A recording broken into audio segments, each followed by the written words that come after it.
సోదరీమణులారా, నేను ఎన్ఎఫ్ఐఆర్కి ఎందుకు ఓటు వేస్తున్నానో మీ అందరికీ చెప్పాలనుకుంటున్నాను. ఎన్ఎఫ్ఐఆర్ మనకి డిఏ తీసుకొచ్చింది.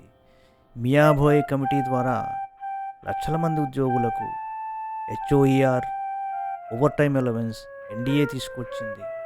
అంతేకాదు, ప్రొడక్టివిటీ లింక్డ్ బోనస్, ఇన్సెంటివ్ బోనస్తో పాటు ట్రాక్ మెయింటైనర్స్ క్యాడర్ని ఎక్కడికో తీసుకువెళ్ళిపోయింది ఎన్ఎఫ్ఐఆర్.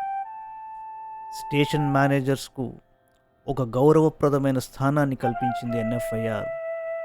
పాయింట్స్మెన్ కోసం ఎన్నో సాధించి పెట్టింది ఎన్ఎఫ్ఐఆర్.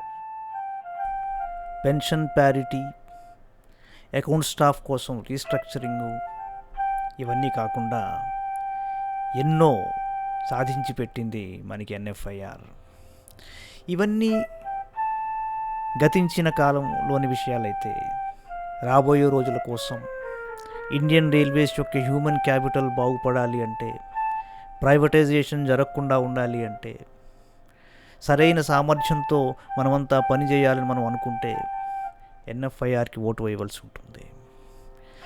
రాబోయే రోజుల్లో 8th పే కమిషన్ ద్వారా చక్కని మినిమం పే తెచ్చుకోవాలనుకుంటే, అలాగే మరోసారి అన్ని క్యాడర్స్కి రీస్ట్రక్చరింగ్ రావాలనుకుంటే మనం ఎన్ఎఫ్ఐఆర్కే ఓటు వేయవలసిన అవసరం ఉన్నది.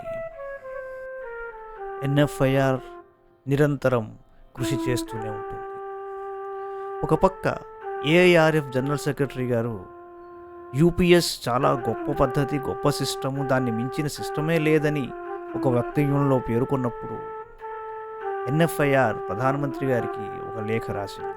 అందులో పూర్వ పెన్షన్ విధానం ఓపీఎస్ వెనక్కి తీసుకురావాలని పేర్కొన్నది ఎన్ఎఫ్ఐఆర్. ఎన్ఎఫ్ఐఆర్ ఎప్పుడూ కార్మికుల పక్షమే వహిస్తుంది. బాగా ఆలోచించిన తరువాత నాకు ఒక్క విషయం అర్థమైంది. ఎన్ఎఫ్ఐఆర్ ఏ రోజు తప్పుడు మాటలు మాట్లాడదు. ఉదాహరణకి రైల్వే బోర్డు వారి ఈ లెటర్ చదవండి. ఈ లెటరు ఒక standing committee, multi disciplinary committee గురించి చెబుతోంది. ఇందులో పీసీఈఈ, పీసీఓఎంల అభిప్రాయాలను సేకరిస్తోంది రైల్వే బోర్డు.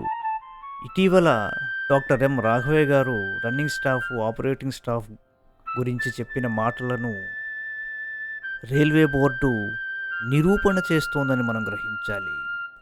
రండి మనమంతా కూడా ఎన్ఎఫ్ఐఆర్ అనుబంధ సంస్థ సౌత్ సెంట్రల్ రైల్వే ఎంప్లాయీస్ సంఘకి ఓటు వేసి ఇండియన్ రైల్వేస్ భవిష్యత్తుకు చక్కని బంగారు బాట వేద్దాం. ధన్యవాదాలు.